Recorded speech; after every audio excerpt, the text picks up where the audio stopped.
Ladies and gentlemen, at this time, it is my honor and privilege to welcome Lieutenant General William B. Caldwell IV, the 21st President of Georgia Military College, to the stage.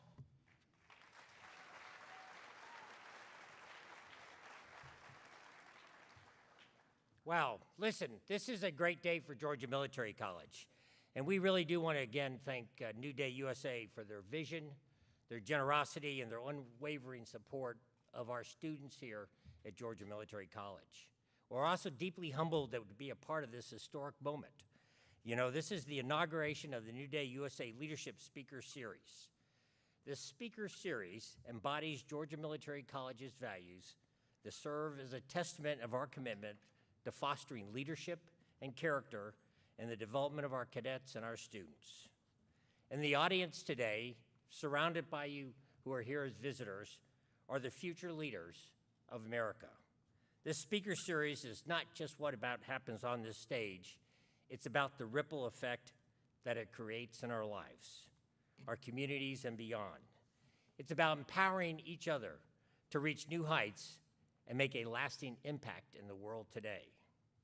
And today, we are honored to have as our inaugural guest speaker, Admiral Mike Mullen, a distinguished leader whose influence spans continents and whose dedication to service of our nation has left an indelible mark out there on many, many young men and women. A couple things about him just to kind of put the context there to help set the stage. He's an Annapolis grad. Anybody here want to be an Annapolis grad? Oh, come on, there's a couple naval scholars out there. Where are you? Okay, come on, you got to have a little enthusiasm out there. Naval scholars, where are you? All right, there you go, all right. So we've got 7 young men and women who've already received their appointments and will be heading to the United States Naval Academy this summer. So congratulations to you. He would then go, during the 43 years he served in the United States Navy, go on to be the Chief of Naval Operations, or CNO as we say, and headed up all the United States Navy, to put it in simplistic terms. And then from there, he would get selected to be what's called the 17th Chairman of the Joint Chiefs of Staff. And for those who don't quite understand what that means, let me just try to help put that in a little perspective. The Chairman of the Joint Chiefs of Staff serves as principal military advisor to the President. It's the President of the United States who makes the selection on who's going to be the Chairman of the Joint Chiefs of Staff. And then they get it approved by the U.S. Senate. So Chairman Mullen went in underneath President Bush, served for 2 years, and then there was a change in leadership in Washington. President Obama came in, and he too selected Chairman Mullen for another 2 years. So he would end up serving 4 years as the chairman of the Joint Chiefs of Staff under 2 different presidents. But let me just try again to put this in a little more context. Understanding that position of world events is huge. Just in his last year under President Obama, serving as chairman of the Joint Chiefs of Staff, he would be the one that provides that military advice to the President of the United States, to the National Security Council, to the Secretary of Defense, and to the Homeland Security Council, all 4 entities. And during that time, this is what they did just in the last year that were big events that everybody here in this audience would know about. They killed the Al-Qaeda leader, Osama bin Laden, in a raid on his house in Pakistan. And if you've ever seen the pictures of President Obama in the Situation Room watching as that operation goes down, right next to him is the chairman of the Joint Chiefs of Staff, Admiral Mullen. When former Libya's leader, Gaddafi, is killed by rebels following a NATO airstrike, the chairman of the Joint Chiefs of Staff was Admiral Mullen. Watching and seeing what's going to happen in the world as that kind of unrest starts to take place. When the Egyptian President Mubarak quit his job and stepped down to the demands of the military, and the military came in to take over and provide a transitional government, Admiral Mullen was the chairman of the Joint Chiefs of Staff. Now, this is just in his last year. I'm trying to highlight a couple of the big ones. And then when the North Korean leader, Kim Jong-il, somehow died while in office, Admiral Mullen was still the chairman of the Joint Chiefs of Staff. I mean, if it starts giving you a perspective of the kind of things that he's exposed to as he advises the President of the United States, the Secretary of Defense, the National Security Council, and the Homeland Defense Council. But what I really, reflect on and know about is I actually had the unique opportunity to work 2 levels or 3 levels down underneath him when I was in Afghanistan. And if you could, this is him and I when I was serving in Afghanistan. He was, as chairman of the Joint Chiefs of Staff, would spend the time to actually come over and be in the countries with us in Iraq and Afghanistan, where he visited very often. And this is one of his visits when he was there when I was serving as the NATO training mission commander in Afghanistan for 2 years. And he came to visit. But it was through these kind of interactions that you would have the opportunity to talk face-to-face with the #1 person in the entire armed forces of the United States, who goes back and advises the President and the Secretary of Defense to be able to convey a message to whatever you wanted to say. And the one thing I would say about Admiral Mullen was he was an incredible listener. And as I was doing some background check for this talk today, it comes out and really amazing how many times he will talk himself to others about the importance of listening. In fact, what it boils down to, he says, listening is so important that he has a quote that we were able to find that says, lead by listening. To be a good leader, but to be a great leader, you have to be a great listener. So if that puts it in perspective as to why he probably spent that time visiting men and women in uniform around the world when he was chairman of the Joint Chiefs of Staff, because as a great leader, he understood he needed to be a great listener, and he did just that very thing. So at this time, if you wouldn't mind, how about let's join in giving Admiral Mullen, or Chairman Mullen, a wonderful welcome here at Georgia Military College. Thanks, Bill.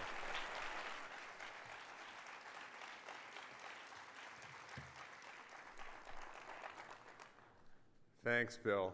The one thing I told Bill to do, my only guidance, which he ignored, was to make the introduction brief.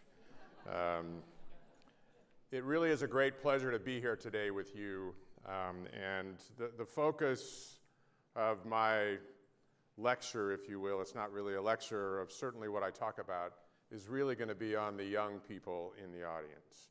Not to offend anybody that is old, but our future depends on you, our youth, and actually the investment made in you in terms of where we go as a community, as a state, as a country, and as a world. I first would like to say thanks to NewDay USA in particular, to Rob Posner, Tom Lynch, and the NewDay team, Lionel and the NewDay team.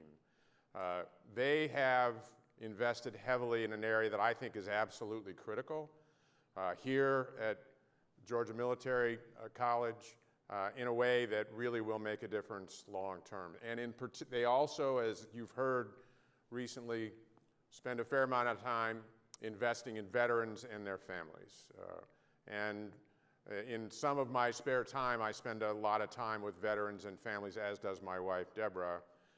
And we need to never forget those who've served and those who've made such a difference for our country. So, and in particular, Admiral Lynch, and I'll try to just key on certain either leadership characteristics or ideas throughout my remarks.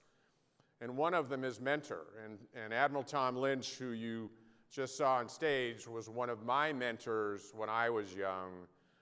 Without him, I wouldn't have thought I had much of a future. Looking up to him and seeing what he did made it pretty exciting, and it was something that I was determined to do. So I'm very grateful for his mentorship and the mentorship of many others. I also want to say thanks to Bill Caldwell. I was really excited when I heard that Bill was here because I invested, certainly when I became chairman for those 4 years, because we are at war in Iraq and Afghanistan, and we've got a very serious challenge hunting down terrorists who would harm us.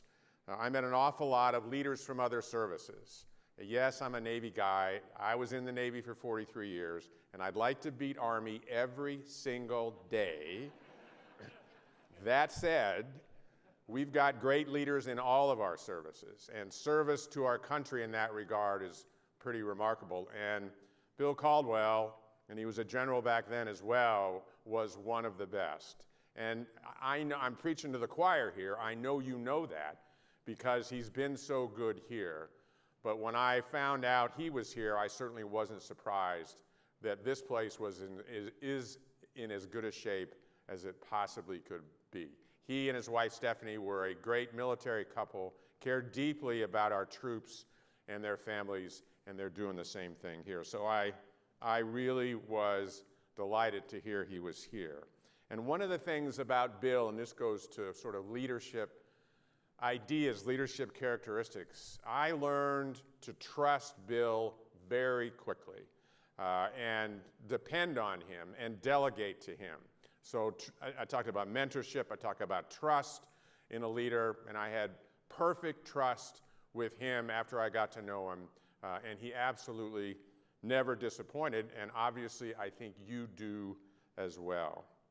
So this is really today really about leadership, and when I talk particularly to young people, whatever their fields and wherever they're headed, inevitably I will get to a discussion about what I really want you to be when you grow up, and that is a leader. We're living in a world right now and a country right now that's hugely challenged, and we need courageous, determined, accountable, ethical leaders. Courageous, determined, ethical, accountable leaders. Those are all characteristics of a great leader.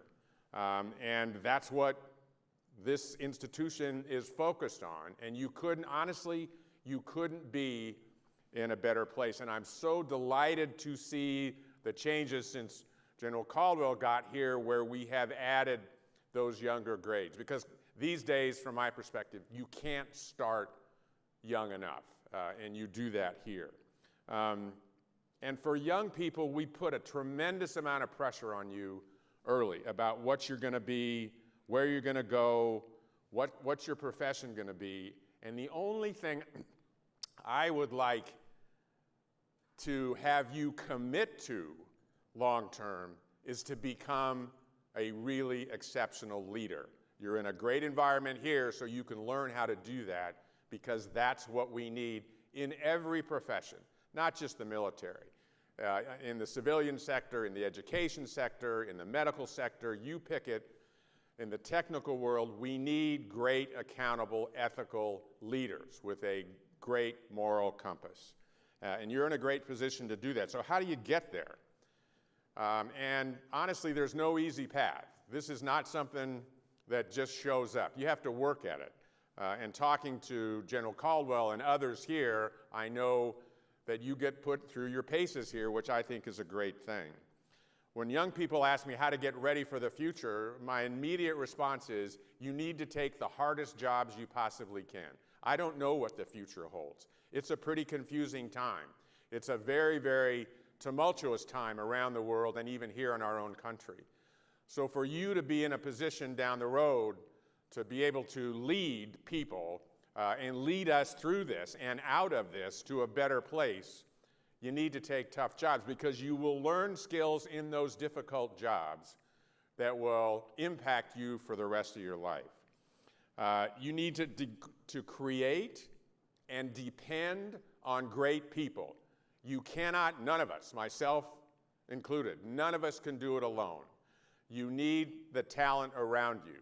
You need, in my view, you need to trust them, delegate to them, make sure that you communicate with them, and then let them execute. So creating and developing yourself in terms of being a great leader, and also those that would follow you. You need to be a change leader. You know, the human being likes the status quo. We don't necessarily like change. We're living at an incredible time of change, and you need to be able to lead people in a changing environment and get them comfortable with change, because of the pace of change that we are going through literally, again, in almost every single industry. You need to do what's right no matter what. You will, and I think you know now what's right and what's not right, or what's wrong. And you need to do what's right even if you're the only one that does it. And I guarantee if you're the only one that does it, everybody that watches you do that will remember that for the rest of their life. That's one part of it. Secondly, I call this the mirror test. You need to be able to get up in the morning, look yourself in the mirror, know you did the right thing. You need to imbue yourself with the characteristic, the value of integrity. And you need to be an honorable person. So integrity and honor and the mirror test that you've stood up to that standard and that you can move forward no matter what.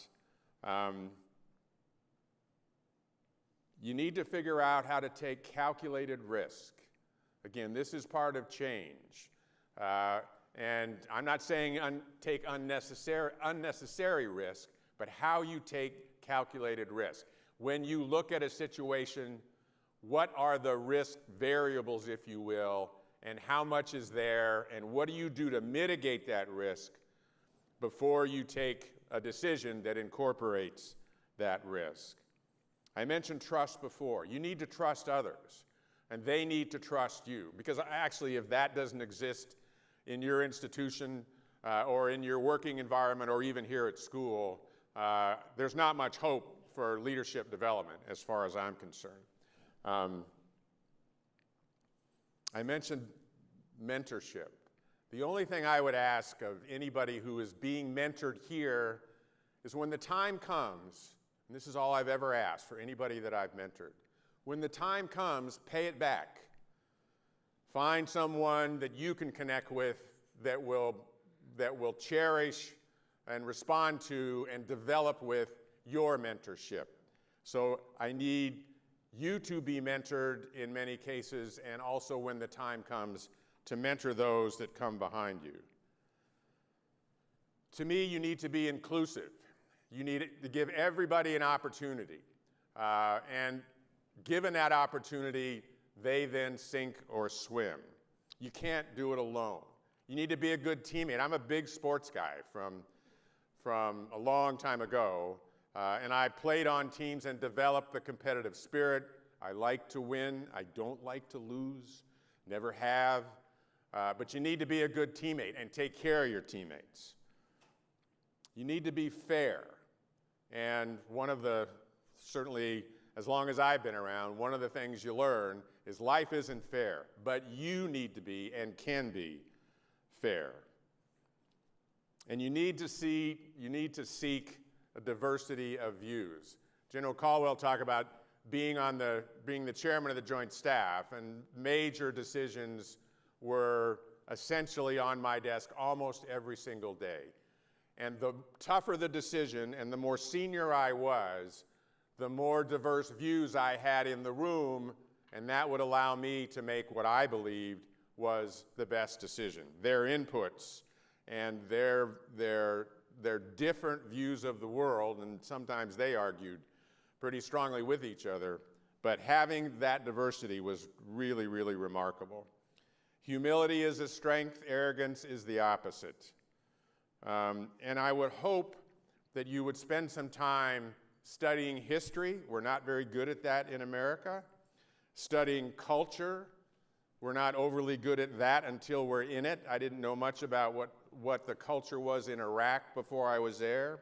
I didn't know much about the culture in Afghanistan before I was there. And I can actually march around the world to lots of other parts of the world where the culture was great and powerful, and you needed to understand that and respect it in other places of the world as well. Part of that, and General Caldwell talked about listening, trying to see the perspective from what I called others' eyes, seeing their view of the world. If you're trying to solve a problem that is mutual to both of you, whether it's countries or individuals, trying to take into consideration the perspective from the other side of the table is really, really critical. Treating each other with dignity and respect, and I'm sure that gets viewed here very strongly, and there's an expectation. Treating human beings globally, every country I've been in, and I think I've been in 140, my staff told me at one point, every country, every human wants to be treated with dignity and respect. So those things, you know, and it's not everything, but those things in the leadership world that I mentioned, being able, doing hard jobs, leading change, mentorship, keeping your word, being honorable, taking risk, being mentored and mentoring. You need to be decisive as a leader as well. Being a teammate, equitable, diversity, humble, culture, history, others' eyes. Those are all characteristics, I would argue, in a framework of what I call principles and values. In a pretty confused world, how do I guide myself? What do I depend on? Depending on those principles and values and others, I think will stand you very well. And so, how did I get here? And when I was your age, I mentioned I love sports. I came from Hollywood, which really sounds nice and glitzy and all that. But I came from a small town in LA. My dad did not serve in the military in World War II. My uncles did.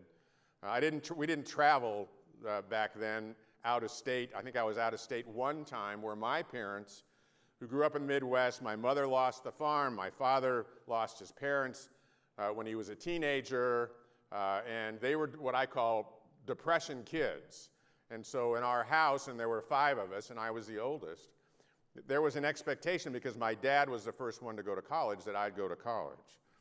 But I was a product of good schools. I went to small Catholic schools, a small Catholic school with the nuns, one of whom, and some of you may know this or recognize this story, one of whom was a nun named Sister Jean, who is at the University of Loyola Chicago as we speak, and is now 104 years old. And she taught in the 8th grade when I was in the 3rd grade, and I've reconnected with her over the last 10 years or so. But the nuns, they were tough, they were disciplined, they were organized, and I learned a lot with them. Then I went to a Catholic high school, Notre Dame High School, with the Brothers of the Holy Cross. Same thing, structured, good education, getting me ready, disciplined. And I love sports. I had great friends. And I also was a kid that it's hard for me to explain this really, that had reasonably good judgment for a teenager. And I'd say that doesn't mean I didn't make mistakes or do stupid stuff, because I did. But I knew when to walk away when the party was going south. I knew when to walk away when drugs, were on the table. I knew when to walk away when there was alcohol to fare thee well. To keep myself out of the middle of that, in a way that would create and continue to create an opportunity to not really impact my future, which I hadn't really sorted out. I also, and you'll hear me, I teach seniors at the Naval Academy right now, first class at the Naval Academy. And if you ran into one of my 22 students and they said, well, what did Admiral Mullen say? The first thing they'd say is, don't do anything stupid. And I mean, I saw one just the other day. They're in their senior year. They've been at this for a long time, since they were 5 or 6, whatever the age is. They're now in the final semester, and yet year after year after year, seniors at Annapolis, there will be a handful that do something stupid. So after all of that, they don't get to graduate. So just keeping that in mind, that's normally not a leadership principle, but I think it's a pretty good one. And keep that in mind. But I also set, and I was focused on, I set pretty high goals.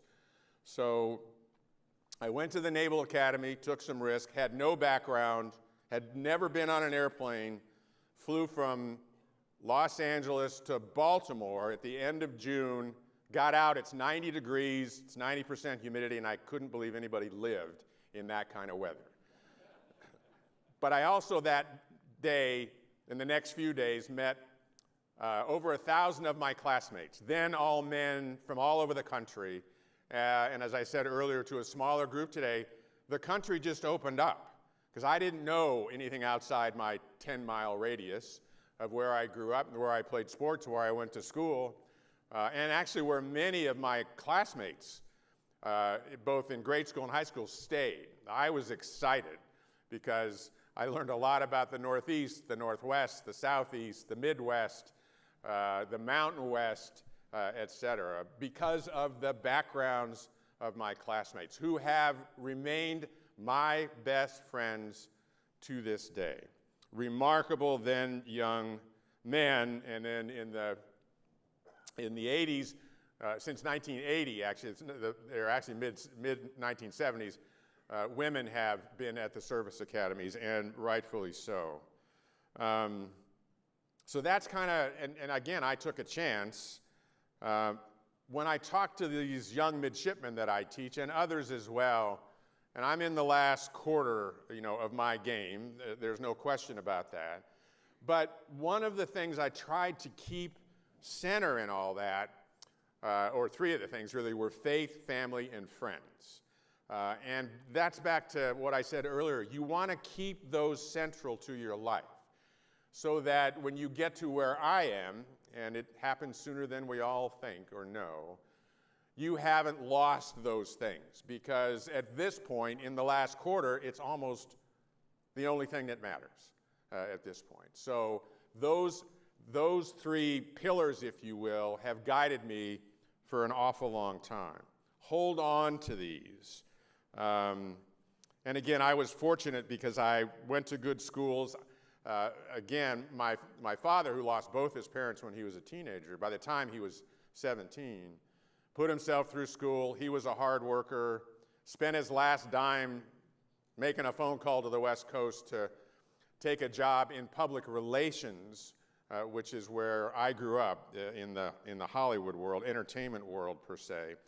But I did learn great responsibility from him, great accountability. I never saw him blame anybody for anything in terms of when things didn't go well. And in his own way, he was teaching me how to be accountable for yourself, for what you're responsible for, not to blame others.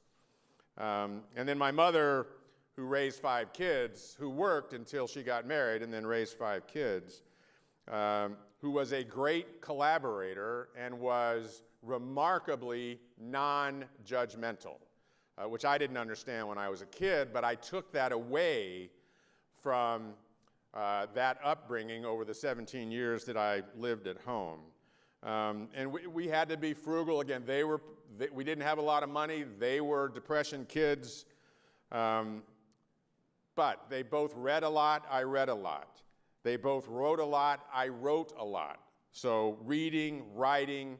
I also, one of the best things I ever did in high school was take debate. I was on the debate team, having no idea that it would serve me so well as my career unfolded over time, particularly as I became a more senior officer. And then I mentioned sports, and I was a basketball player. So that basketball powerhouse, the Naval Academy, recruited me to play basketball.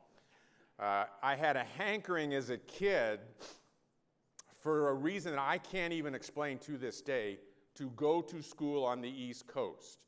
There was a guy named Bill Bradley who was the best basketball player in the country in college playing for Princeton. I didn't have the grades, nor could I couldn't get into Princeton. I wasn't going to play basketball there. But the Naval Academy recruited me to play basketball, and I only did that for 1 year, but I got in. And it obviously changed my life forever. As the Naval Academy did when I got there, 1968, which was a very, very tough year for America, I graduated, and a year later I'm off the coast of Vietnam in the Vietnam War on a destroyer, providing artillery support, fire support for Marines and for soldiers who were up at the DMZ. I hardly knew where Vietnam was. I hardly knew anything about why we were there. All I was trying to do was get qualified and become the best young officer leading these 10 young men on my destroyer as best I possibly could. I also was, little known fact, and General Caldwell didn't put this in the bio, I was actually a drone pilot back then. That's very much in vogue these days, But in 1969, it wasn't. We had these helicopters that we put on destroyers that we would fly, put a torpedo on if we needed to go after the then Soviet submarines, including a nuclear weapons version of the torpedo, and I became that pilot. The third ship I was on, I actually failed miserably. So one of the things I talk about, taking hard jobs, I did that. Taking some risk, I did it, because I took command of a ship when I was young. And about a month into that tour, I failed miserably. I got an evaluation, for those of you that don't know much about the Navy, and there are a lot of you here, and I understand that, but it's not good to take a ship and collide with anything. And I managed, and actually my skill at what we call driving the ship was really pretty high. I just misjudged it. So I hit this now famous buoy in my family for sure, buoy number 11 in the Thimble Shoals Channel in Norfolk, Virginia. And what I did was I had a brand new boss, 2-star admiral, who just came to town, and he was looking for heads to roll. And I served myself up as a young lieutenant, you know, front and center. It took me 11 years to recover from that mistake. I got an evaluation that was what I call an F, for failure, for go find something else to do, for you have no future, get out of here. But I loved what I was doing. I loved the sailors I was leading. I loved the mission that I was involved in. And I'm a fairly persistent fellow, so I stayed with it. But it literally was 11 years later before my career got back on track. And I talk about failure because we all fail. It isn't the failure, it's what happens when you fail. Do you get up off the deck? Do you dust yourself off? Have you learned the lessons? And I also had a major failure several years later in another command. And in that failure, the major one, as well as this first one, if I hadn't had mentors help guide me, in addition to learning the lessons, I would have had no future whatsoever.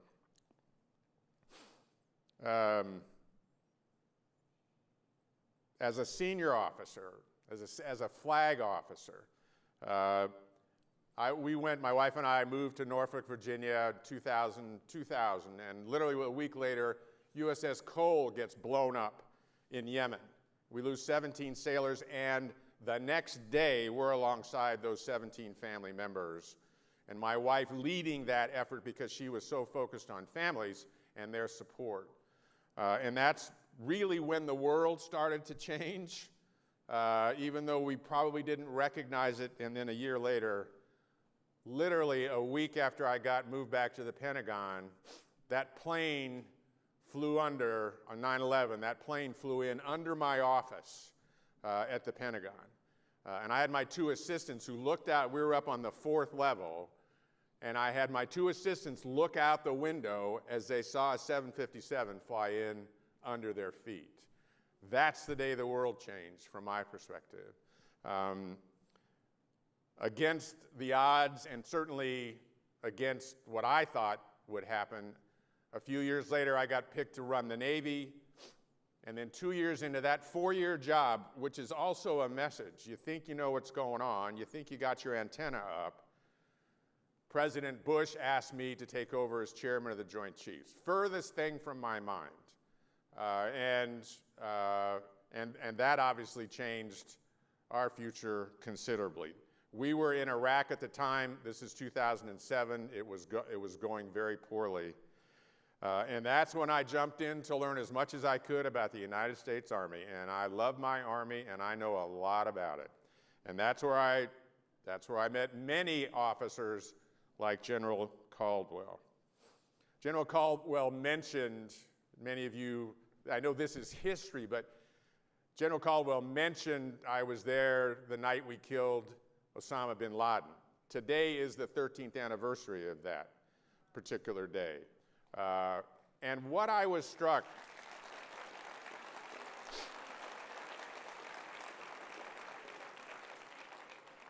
And I understand if many of you young ones don't have a clue who he is, that's fine with me. So don't worry about it. And again, that was 10 years of a hunt trying to find this guy who precipitated those attacks on 9/11. And at the end of that day, I was walking back. I'd been in the White House since noon. It was about midnight or 1 in the morning, and I was walking by the Rose Garden by myself, headed home, and I hear these chants out in Lafayette Square in Washington, D.C., and they're young voices, and it's USA, USA, USA. And it was populated by many students from the area, particularly George Washington University. And I saw 2 of those students the next day on one of the morning shows. And these are 20-year-old kids at the time. And one of the takeaways I took from that is they were 9 or 10 on 9/11. And the impact of that event on them at that age, as I tried to reflect what I was thinking about when I was 9 and 10 and I was looking for my Little League glove and just having a good time, was extraordinary. And that's the world we're in now, these major events, and you are exposed. They were then, you are exposed in a much more comprehensive way than certainly I was, when I was young, and that's the world we're in.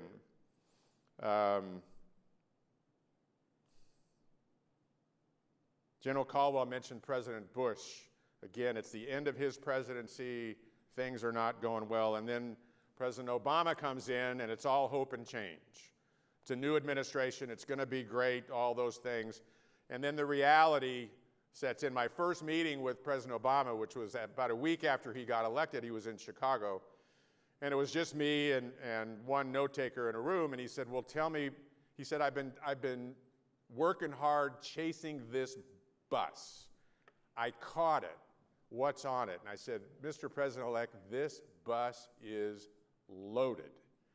And we spent the next 3 hours walking through the challenges just from my perspective, just from the national security side, having nothing to do with anything on the domestic side. And then over the course of those wars, we lost almost 7,000 troops.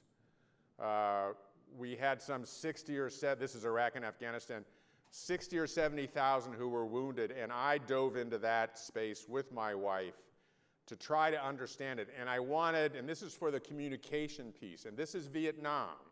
So that Vietnam War, I wear the scars of Vietnam today, the time, in addition to the war. And the American military was blamed for that war. And I was very sensitive to that when I took over as chairman. I was comfortable that the American people were not blaming the American military for Iraq and Afghanistan. But I also can't tell you how many funerals I went to in Arlington to bury young soldiers, sailors, airmen, Marines, young widows that are 20 years old with 2 kids, who all they've known to that point, is the military.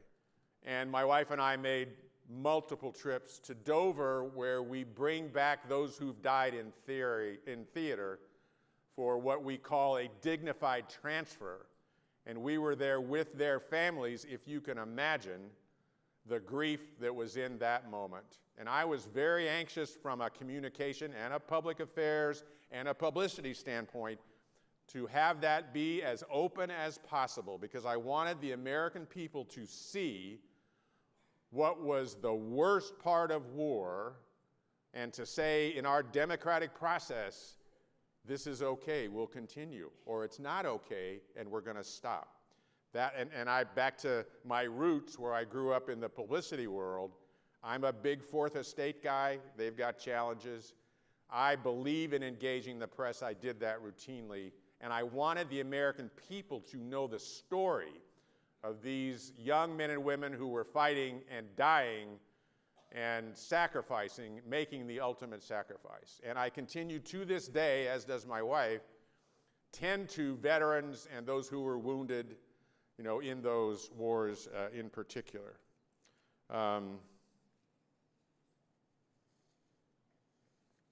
So the world you're in, this is what we're in. We're in a world full of migration, the future of energy. I would say become a leader, but while you're doing it, please learn a lot about AI, because it's going to change the world, even if we don't know how that's going to happen. What I'm concerned about is not the upside. I think that will be great. I'm concerned about the downside of AI. I'm concerned about the bad guys who are out there. We live in a world, I first saw it in 1969 in Hong Kong. That's where I saw, first time I laid my eyes on the haves and the have-nots. Hong Kong's very specific, very, very wealthy and very, very poor. To one family that was actually living in a tin hut nailed up to the side of the quay wall, and there was a family of 14, and my guide said there'll probably be 6 or 7 of those individuals who will never leave that little hut. And we're living in a world right now of haves and have-nots. It's not going to work. It isn't going to work. We're going to have to, and you young leaders, as you evolve, are going to have to lead the change that creates a better balance than where we are right now.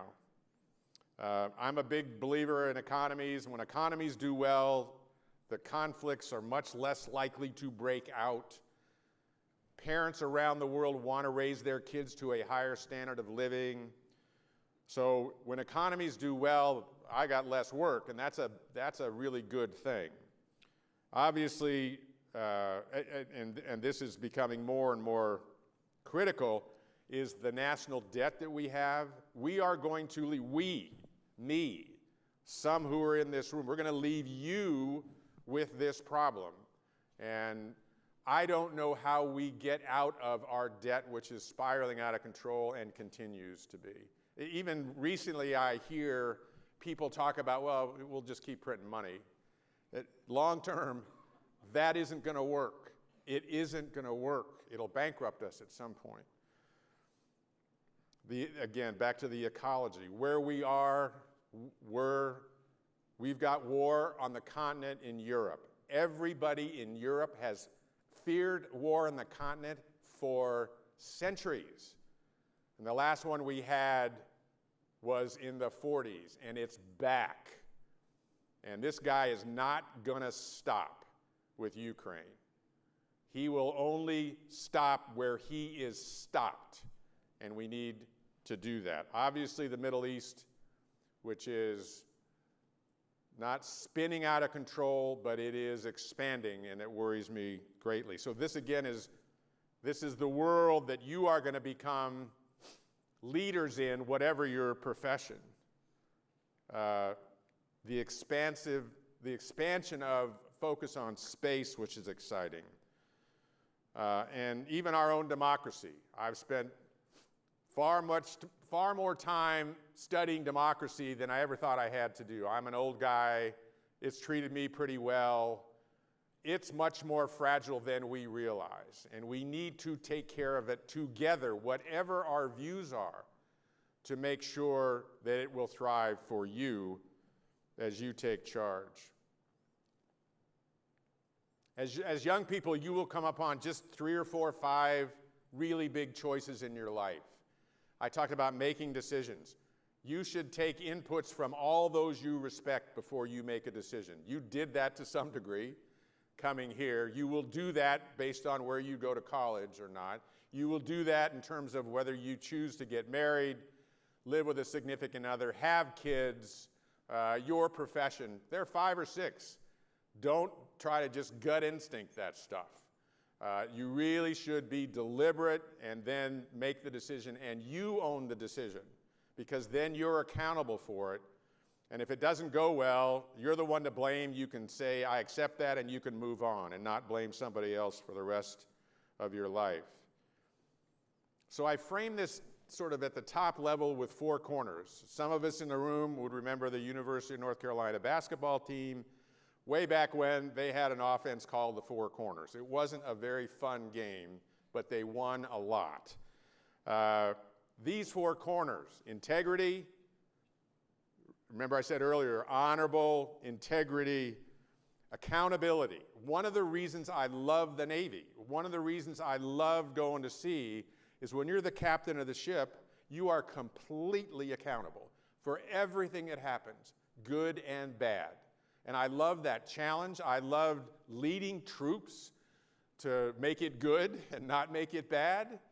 And the ability to hold yourself accountable with a lot of responsibility thrilled me to death. None of this works, so that's corner 2. Corner 3 is competence. You've got to be good at what you're doing. You have to be really good at your job. That takes study, hard work, mentorship, growth, lots of things like that. And then the last corner, that's the third corner, the last corner is leadership. More than anything else, I just want you to learn to lead, and then to lead when you have the opportunity.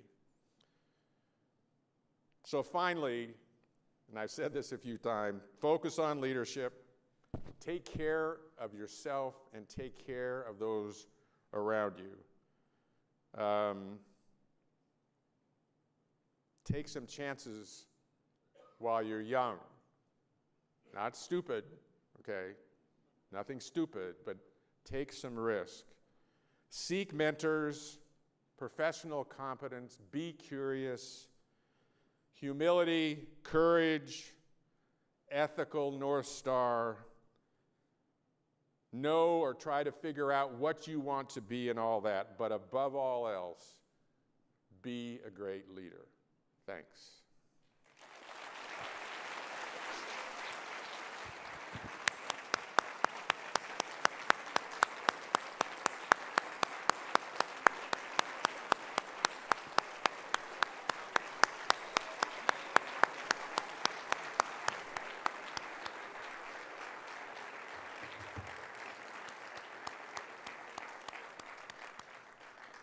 So I've got an hour left to take some questions. Fire away. Ladies and gentlemen, please have a seat. No, let me Thank do you, this. sir. Let me- We have an honor now to be able to do a Q&A. Yeah, let me Okay. do it. Let me do it. And we would love to do that with you. Let me do it. No. Yes, sir. All right. Questions? Go ahead. Just yell it out. If we wait for a mic, we'll never make it. Go ahead. Good afternoon, sir. My name is Admiral Mullen. I'm a Coast Guard Academy scholar from Patterson, Florida. And my question to you is, in 2007, handling the don't ask, don't tell policy, how did you build the confidence and courage to push forward adversity? And what lessons do you think would apply to a young leader who wants to build a diverse, unified, and strong organization? So another characteristic, and you mentioned it, and I appreciate the question, is confidence. You need to have enough confidence in yourself that you're doing the right thing, et cetera. And confidence breeds confidence. So this is about don't ask, don't tell. When Don't Ask, Don't Tell was put in 1993, I'm the CEO of a ship in Norfolk, Virginia, paying no attention to what's going on in Washington. I'm a Navy captain at the time, and I really didn't know that much about it. Well, in 2008, when Obama's on the campaign trail, and he says, if I become president, we're going to change the don't ask, don't tell policy. Now I'm the senior military officer, and I am paying attention because it's going to fall right in my lap. So 2008, I put a small group together to look at what work had been done since 1993, to look at the literature, or any of the old players around, what happened and where are we now. And then I did a lot of my own work. So for 2 years, I worked hard on that. I had a Coast Guard captain, a tremendous guy, run a small cell looking at this. And over the course of 2 years, I couldn't have a meaningful conversation. And the average age of anybody in our military, every military unit, the average age is 21 years old. It's been that way, it still is. They are remarkable young men and women. People like me skew that age, as you can imagine. So I couldn't, over the course of 2 years, get into a meaningful conversation with anybody under 30 that this was a meaningful issue. Why are you talking to me about this when I want to talk about, is my pay going up? Can I get leave? Will you train me? Can I get an education? And will you get me the tools I need to do my job? And is my family going to be okay? That's what they want to talk about. But over 30, I could get quite a reaction. And over that 2 years, particularly with all the information I was getting in my own focus groups, it was time. And when Obama, who surprised us in the State of the Union address, and surprised me because he said he's going to submit a request to change the law, and you can imagine, you know, the next day, boom, the cameras are in my office saying, well, what do you think about that, Chairman? And I also believe that Obama, there wasn't a president that could do this without the military. Because it was such a military issue. And we're in 2 wars, it's a pretty controversial time and all that stuff. So we had a hearing, Senator Levin, Senate Armed Services Committee has a hearing, and that's when I had concluded it was time. But it was my personal view that it was time, and I gave that testimony. That fundamentally changed the reference point, the terms of reference for the debate. It was no longer about sex and sexual orientation and that. It was very specifically about the issue of integrity, because we were asking young men and women who were gay and lesbian to lie about who they were every single day or they'd get kicked out of the military. And we're an outfit that stands for integrity. I couldn't resolve that, and that's what I testified to. And over the course of the next year, the law changed, and yes, I get a lot of credit for courage. It wasn't courage at that point. I'd worked it hard. It was actually pretty easy because, one, I'd worked it hard. I'd gotten a lot of views, as I talked about earlier, and I thought it was the right thing to do. So that's what I testified to. And in the end, it changed. And I talked to my British counterpart who had done this about 10 years before.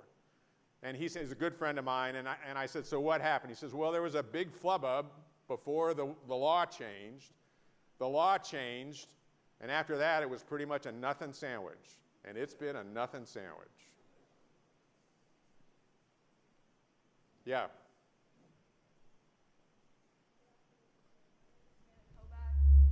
A little louder. Good afternoon, There. sir. My name is Savannah Koback, and I'm a Naval Academy scholar, and I'm from Evans, Georgia. My question for you is, as a key leader in times of crisis, how did you order your list of priorities to ensure the safety of our country?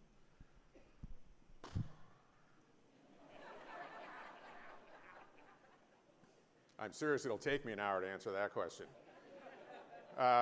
So one of the characteristics of a great leader, in my view, and I think you can work on it or have it, but it is calm in a crisis. If a leader spins out of control in the middle of a crisis, it's really bad. And so the harder it got, the bigger the crisis, the calmer I got. That's just me. That was my meter, and I would just wind down the bigger the crisis was. And then obviously, depending on the crisis, that goes to the top of the list, whether it's going to be a here and now crisis.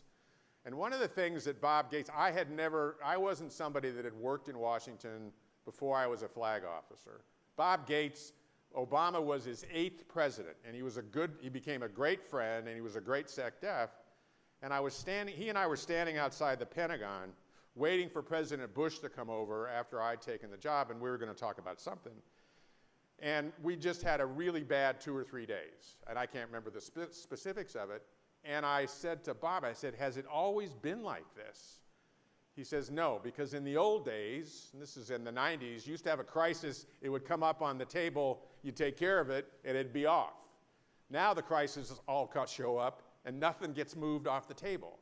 And it's even as we speak today, it seems as though we're still there. So you try to prioritize that in the moment and be very clear about this is a priority.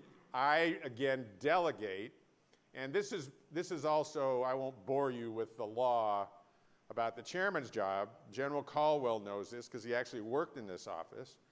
The chairman is an advisor. The chairman doesn't own anything. Well, I had grown up in hard jobs in command. You have 2 choices if you're the chairman, from my perspective. One is you can just advise, or the other is you can act like you own it all. And I did the latter. And because I'm with SecDef and with the president all the time. So it depends on the crisis. I mean, the amount of time, General Caldwell mentioned Libya, the amount of time we spent on Libya and going to the White House and going to the meetings about where are we going here, Libya was hardly a country anybody knew anything about. It was not an important country. So are you sure we want to go in?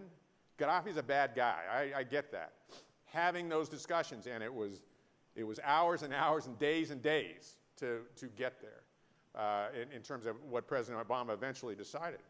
So crisis, it's one of these things you can try to set priorities, but the world has a way of giving and rearranging those on a very frequent basis. So that goes back to what I said about change. It changes, and you better be comfortable with it, because what's happening today may not be there tomorrow. Others, in the back. Go ahead. Go ahead. I can hear you.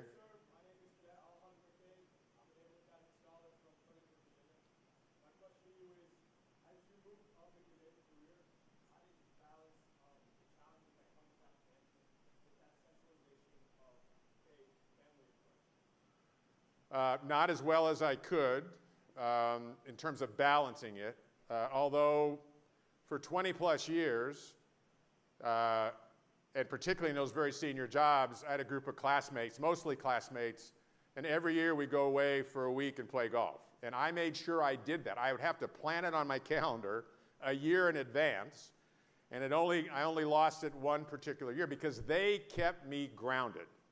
And I wasn't drinking all the Kool-Aid that I was around all the time at such a high level. So that was a big part of it. I married a good woman when I was 23, and believe me, she keeps me grounded to this day. It's 54 years here, in July, who sacrificed a lot, quite frankly, in terms of the moves and raising the kids when I wasn't there.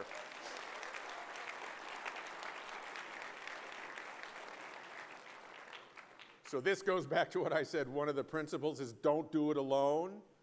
Have a partner in that endeavor, and I couldn't be more blessed than I am in that regard. But on occasion, I would lose it. I would lose the balance. One of the principles that I didn't talk about of leadership is balance. I'm not an extreme guy.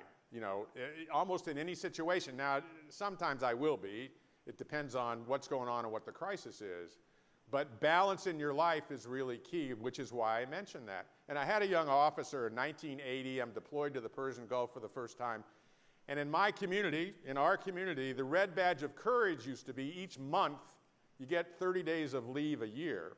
Each month the list would come out, and it would list how many days leave we've lost. And in the wardroom, which is where the officers were, we'd be looking for who lost the most leave. And I had a junior officer come up to me and said, "Are you guys crazy?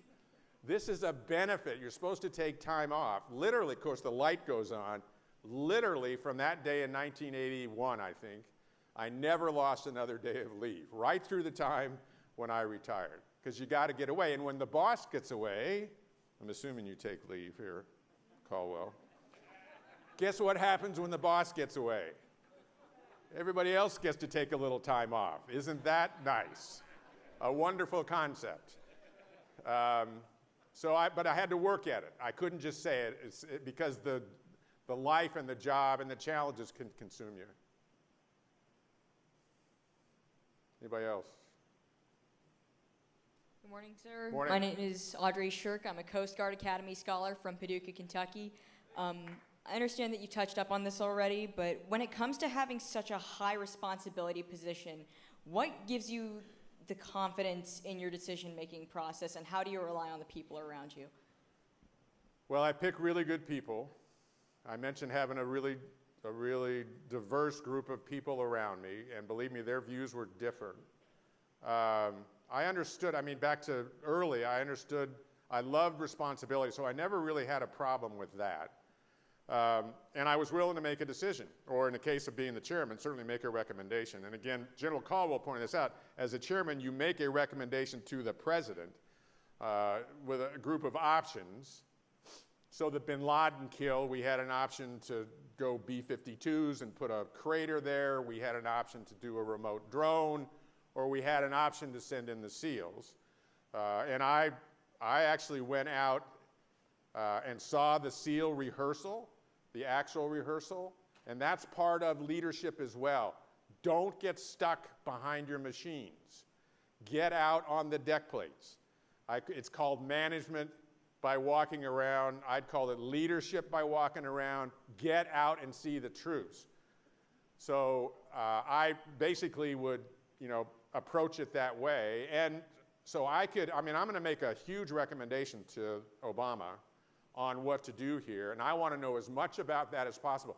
And that night, I met all 50 SEALs, and I looked at them, one-on-one, gave them a coin, and I wanted them to know they had the backing of the senior leadership of the United States military. They had the confidence.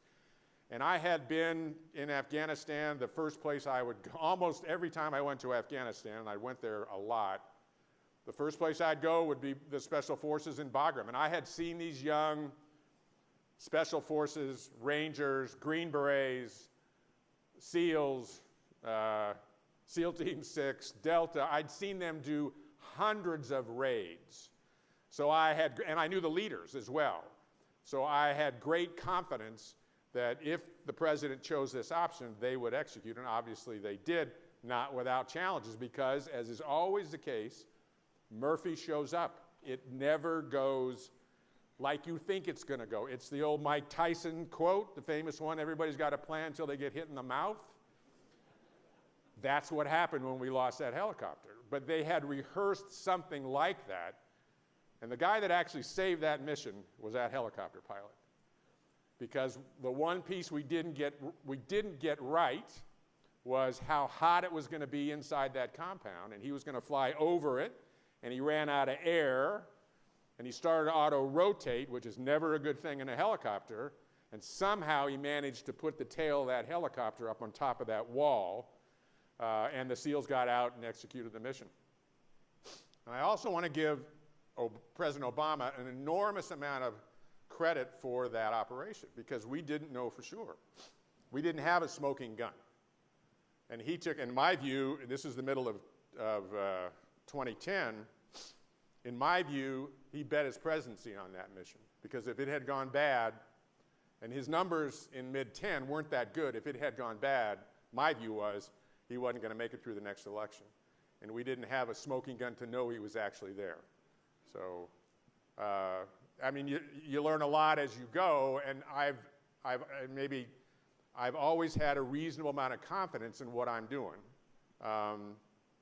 as long as I do my homework to make a good decision or a good recommendation. How am I doing on time?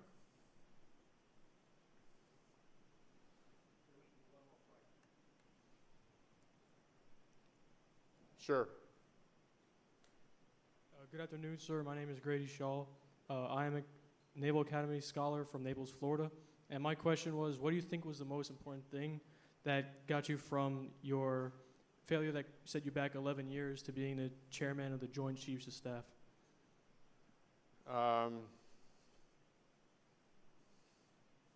I would just say what I've said several times. I think it's just the people.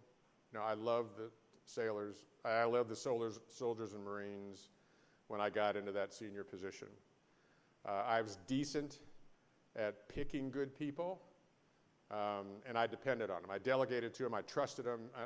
My style is to trust them until they give me reason not to, rather than the other way around. But it's just people. That's why I worry a little bit about don't get locked down by those machines. You can't meet a person in person on FaceTime. Doesn't work. You've got to be out there with them. Be out with them. And I had great confidence in my decisions based on my understanding of the military. And I'll leave you with this thought. When I was a the first tour, I mentioned I had this division of 10 people, 10 sailors. And they taught me a lot, and I listened to them. And they helped me learn my own job. And I worked hard to get them what they needed. And my main thrust when I became chairman, now I've got 2 million, active duty, reserve, and guard, and I'm in 2 wars. My strategic goal with them is over the course of my time as chairman to let them know I was there to take care of them, to understand their problems, to help them resolve them, and to take their input in terms of what would come across my desk every single day that would affect their lives, including those that were fighting and dying and their families. And so in a way, the group of 10, the approach was the same. It was a little more complex at the top, but the approach was the same as it was way back when. So my answer would be great people. Thank you.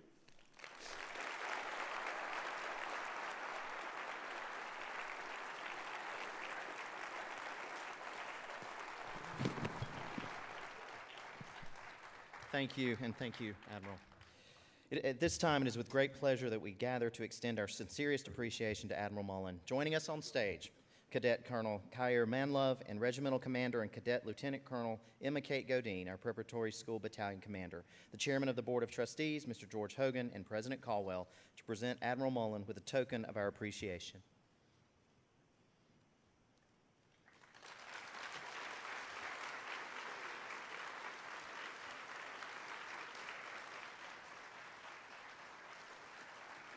Thank you.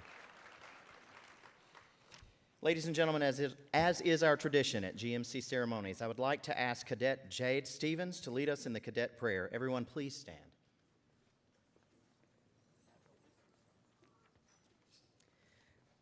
Please bow your head and join me in prayer. Almighty God, General of all life's forces, Commander of nature, we praise thy holy name. Visit thy presence upon us and all former GMC cadets. Reinforce us in our quest for knowledge, integrity, and leadership. Instill in us humanitarianism and bless our enemy, whoever he might be. Extinguish from our daily lives greed and envy, and make us champions of right and ladies and gentlemen of honor. May we glorify thy name in victory and be courageous in defeat.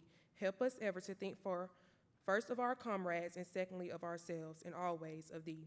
Guide our footsteps and cleanse our minds. May we be first in the service of our country and first in thy service. Lead us, O Lord, that we might lead. Amen.